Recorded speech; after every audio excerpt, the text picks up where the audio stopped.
Assalamu alaikum, barkanmu da sake kasancewa a wannan lokaci. Wato a wannan shekara ta 2024.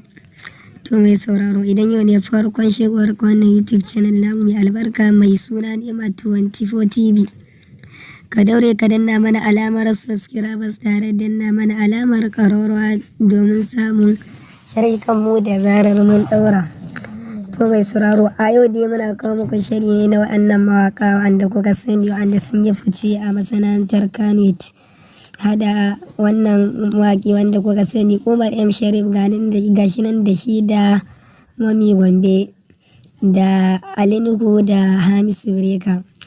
To mai sauraro ku biyo mu har ƙarshen wannan YouTube channel namu mai albarka mai suna Ni'ima24 TV.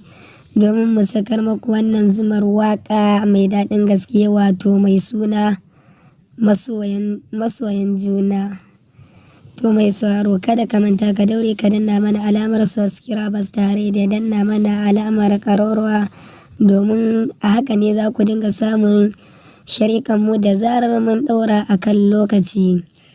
To mai sauraro wa'annan mawaƙa da kuka sani kun san sun ƙware wajen kawo maku waƙoƙi musamman ma ɓangaren soyayya.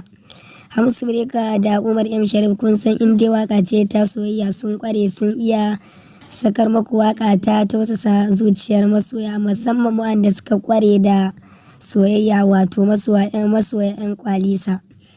To mai sauraro ka daure kada ka manta ka danna mana alamar subscribers tare danna mana alamar like. Kuma ka daure ka yi mana sharing wasu naka da ma WhatsApp. A hakan ne za ku dinga samun shiryen kanmu da zarar mun ɗaura. To mai sauraro ku biyo mu har ƙarshen bidiyon nan domin samun shiryen kanmu mun gode.